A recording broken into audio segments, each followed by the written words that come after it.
Plage de la Porte du Nord-Retour à Ouida, au Bénin, sont rassemblés les adeptes du vaudou.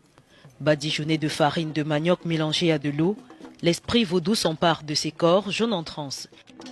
Selon la croyance au vaudou, la divinité de la terre pénètre ses initiés pendant quelques minutes. Les ancêtres et les esprits de la nature sont célébrés. Tout Africain est né vaudou.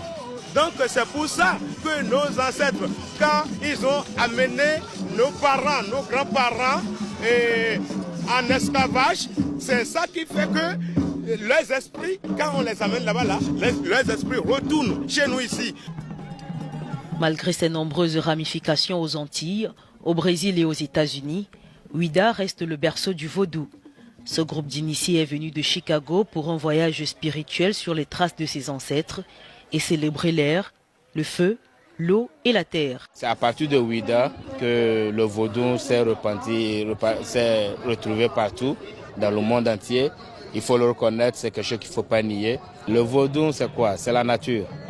Les 4 éléments de la nature.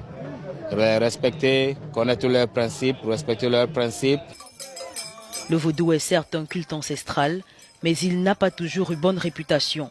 Accusé d'être de la sorcellerie, le vaudou a été réprimé pendant des décennies au Bénin, avant l'institution d'une fête nationale en 1993. Je voulais voir de mes yeux ce qu'était vraiment le vaudou. Ici, c'est une religion nationale et il ne s'agit pas juste de planter des aiguilles dans une poupée ou de faire de la magie noire. Cela va au-delà de cette image négative. Les gens qui pratiquent le vaudou sont des gens adorables et très gentils. Sur la plage face à l'océan, les initiés continuent à communier avec les esprits et les aïeux partis de Ouida pour disséminer le vaudou, qui compte aujourd'hui près de 50 millions d'adeptes à travers le monde.